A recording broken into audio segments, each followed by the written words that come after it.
दोस्तों, अगर आप असली इटालियन पिज़्ज़ा का लुत्फ़ उठाना चाहते हैं या अपने होटल, रेस्टोरेंट या कैफ़े के अंदर रियल इटालियन पिज़्ज़ा अपनी रेसिपी में रखना चाहते हैं, तो आप बिल्कुल सही प्लेटफ़ॉर्म पर हैं, क्योंकि आज की रेसिपी में मैं आपके लिए लेकर आया हूँ रियल पिज़्ज़ा इटालियाना, जो है पिज़्ज़ा नेपोलिटन।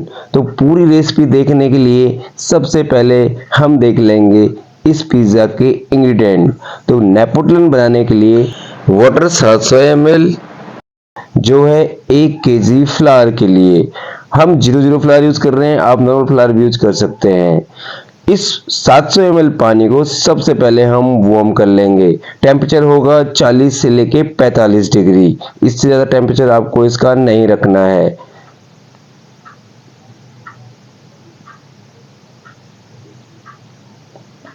तो लीजिए, मैंने चेक कर लिया, टेम्परेचर एकदम परफेक्ट है। अब हम इसे बंद कर लेते हैं। अगला स्टेप हमारा पिज़्ज़ा फ्लावर की तरफ है। यहाँ पर मैं 00 फ्लावर यूज़ कर रहा हूँ, आप चाहें तो दूसरा फ्लावर यूज़ कर सकते हैं। ईस्ट ले लेंगे, जो हमारा इंस्टेंट ईस्ट है वो हमने यहाँ पर ले लिया है 40 ग्राम। फ्लावर हम यहाँ पर निकाल लेते हैं बाउल के अंदर। यहाँ पर मैं 200 ग्राम फ्लावर और 40 ग्राम ईस्ट इस बाउल में ले रहा हूं। सबसे पहले पिज़्ज़ा का स्टार्टर बनता है, तो ये पिज़्ज़ा स्टार्टर के लिए परफेक्ट टेम्परेचर होता है पानी का। आपको ये स्टार्टर कम से कम 8 से 10 घंटे आपको ऐसे ही रखना है। इंग्रेडिएंट में आपको शुगर ऐड इसमें ज़रूर करनी है, जो लगभग 20 ग्राम है। अब बारी आती है मिक्सिंग की, तो विस्कर की हेल्प से यहाँ पर मैं इसे विस्क कर लेता हूँ। यह पिज़्ज़ा स्टार्टर 8 से 10 घंटे में कम से कम रेडी होगा। तो चलिए अब कर लेते हैं इंतज़ार। इसे क्लीन फिल्म या किसी कवर से ढक के रख लेंगे 8 से 10 घंटे के लिए। आप यहाँ पर देख पा रहे हैं 2 से 3 घंटे के अंदर ही स्टार्टर हमारा फर्मेंटेशन होना शुरू हो चुका है। अब बात करते हैं पिज़्ज़ा की सॉस की। तो पिज़्ज़ा में लगने वाले सॉस के लिए यहाँ पर मैं ले रहा हूँ पील टमाटो। आप किसी और ब्रांड का ले सकते हैं, मैं ले रहा हूँ हैबिट का।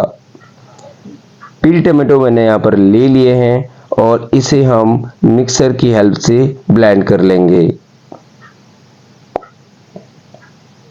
तो एक पिज़्ज़ा में कितने सॉस लगने वाली है ये भी आप इस वीडियो में देख पा रहे हैं।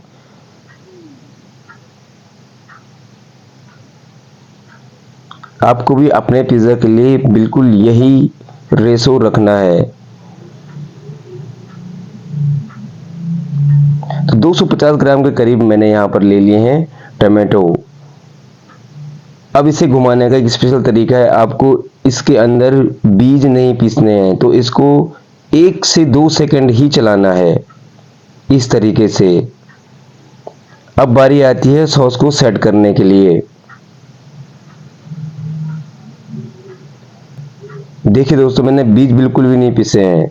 बेसिल लीव और ऑलिव ऑयल हम साथ में ले लेंगे। अब ले लेंगे एक पैन में सबसे पहले एक स्पून 2 से 3 स्पून हम यहाँ पे ऑलिव ऑयल लेंगे।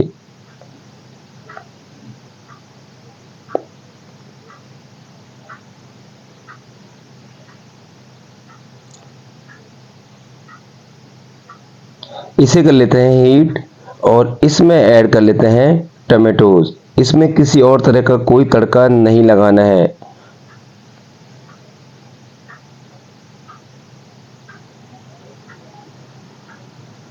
बिल्कुल स्लो फ्लेम में ही आपको इसे पकाना है, जैसे आप यहाँ पर वीडियो में देख पा रहे हैं, जैसे मैं बना रहा हूँ। बिल्कुल आपको भी इसी तरीके से इसे बनाना है।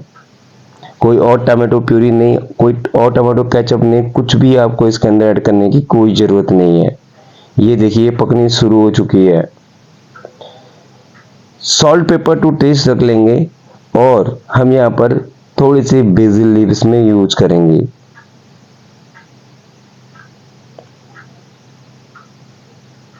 परफेक्ट रेड कलर अगर आपको भी ऐसे चाहिए तो आपको सॉस को बिल्कुल सही तरीके से पीसना चाहिए, जैसे कि यहाँ पर मैंने पीसी है। अगर आप इसे ज़्यादा घुमा देंगे तो ना चंक्स बचेंगे और ना सीड बचेंगे।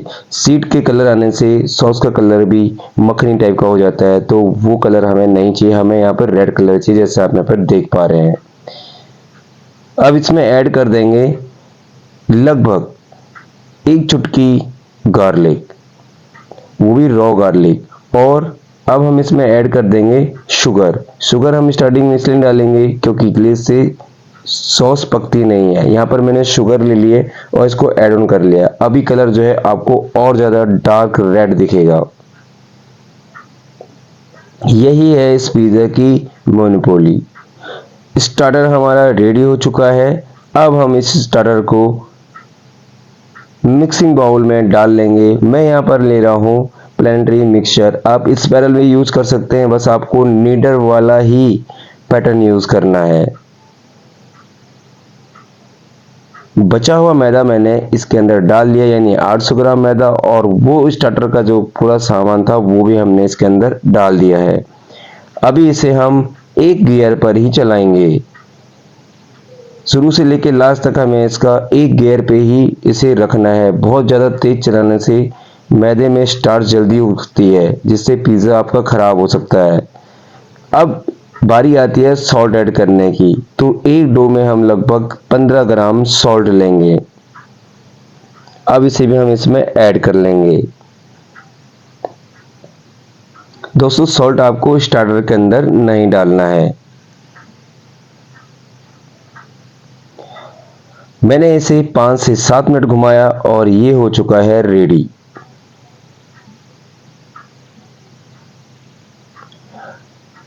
अब बारी आती है ऑलिव ऑयल ऐड करने की। AP स्पून की हेल्प से हम 2 स्पून ऑलिव ऑयल इसके अंदर ऐड कर लेंगे और इसे अगले 2 से 3 मिनट और चलाएंगे। अब ये हो चुका है रेडी। हमने इस डो को 15 से 20 घंटे के बीच में लगाया था, जो अभी इस तरीके से हो चुका है। अभी इसकी बारी है कि हम इसे 24 घंटे और दें। तो हमने इसको रोल अप कर लिया है और इसे जो है एक बॉल शेप देकर हम इसे लगभग 54 से 72 घंटे के लिए फ्रीज टेम्परेचर में रख देंगे।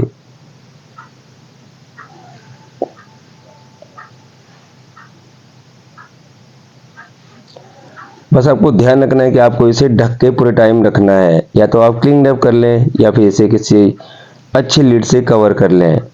अब बारी आती है पिज़्ज़ा के टॉपिंग की। नेपोलिटन पिज़्ज़ा की टॉपिंग में हमेशा फ्रेश मोज़रेला यानी बोकोंचीनी चीज़ ही यूज़ होती है, लेकिन इसमें से हम जो इसका स्टॉक है इसे हटा लेंगे। इस सॉल्यूशन को हटाना बहुत ज़रूरी है, अदरवाइज आपका पिज़्ज़ा गीला हो सकता है। इसे हम 4 से 5 मिनट इस तरह छन्नी में रख लेंगे तो इसका जो सॉल्यूशन है वो हट जाएगा। अब इसको बहुत ज़्यादा बारीक हमें नहीं करना है, 1 के 2 हिस्से में इसको काट लेना है। पिज़्ज़ा को लगभग हमने दे दिया है 55 घंटे का टाइम, और 2 घंटे हमने इसको रूम टेम्परेचर पे रखा है। तो ये कुछ इस तरीके से आपको देखने को मिलेगा, जिसमें साफ पता चल रहा है कि इसमें एयर की राइस अच्छी तरह से बिल्ट हो चुकी है। अब बारी आती है इसको ट्रे में रख के फैलाने की। हम पिज़्ज़ा ओवन की बजाय बेक ओवन यानी बेकरी ओवन यूज़ करेंगे, जो कि एक परफेक्ट तरीका है पिज़्ज़ा बनाने के लिए। अब आपके पास अगर पिज़्ज़ा ओवन है तो आप उसे यूज़ कर सकते हैं, कॉम्बी ओवन में पिज़्ज़ा ना बनाएं। इसको इस तरीके से हैंड टोस्ट और हैंड स्लिपिंग और स्ट्रेचिंग का ही इस्तेमाल करेंगे, क्योंकि पिज़्ज़ा का डो काफ़ी नाजुक होता है, सॉफ्ट होता है, ये तुरंत के तुरंत फट सकता है और स्ट्रेच होने में काफ़ी टाइम लेता है। तो हम इसे स्लोली हाथ से स्लैपिंग करते करते फैलाएंगे।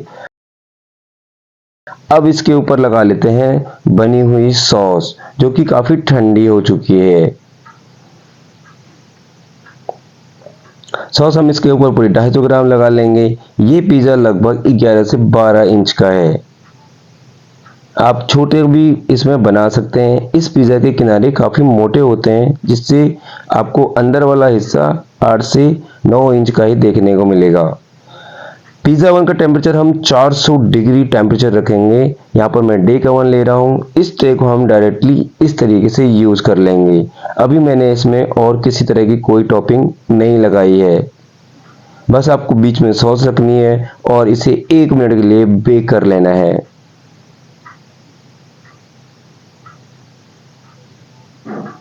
अब हमारी बाकी की सामग्री रखी हुई है, बेसिल और बोकोनचीनी और ऑलिव ऑयल। तो इसे हम अब यूज़ करने वाले हैं। सबसे पहले हम इसे 1 मिनट और पकाने वाले हैं, बट उससे भी पहले हम इसमें टॉपिंग डाल लेते हैं।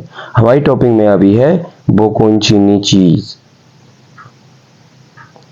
1 मिनट के अंदर अंदर देखिए आप पिज़्ज़ा किस तरह से बन चुका है। तो काफ़ी हाई टेम्परेचर होता है, इसका आपको ध्यान रखना है। आप इसे 2 से 3 मिनट नहीं डाल सकते, अदरवाइज आपका पिज़्ज़ा स्टार्टिंग में ही जल जाएगा। इस तरीके से इसको रेस्ट कुकिंग भी मिलती है और टाइमिंग भी मिलती है। तो 1 से 2 मिनट में मैंने ये प्रिपरेशन लगाने के बाद वापस से हम जो है ओवन के अंदर इसको डालने जा रहे हैं, जिसका टेम्परेचर है 400 डिग्री सेंटीग्रेड। तो लीजिए वापस से मैंने इसे डाल लिया है और हम इसे 1 से 1.5 मिनट पकाने वाले हैं।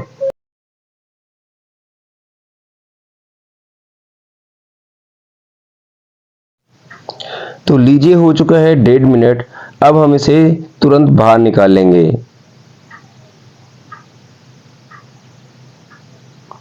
ये देखिए कितना लाजवाब। जो जिसमें ट्रे में हमने इसे रखा था उस ट्रे को तुरंत हटा लेंगे, अदरवाइज पिज्जा नीचे से जल सकता है।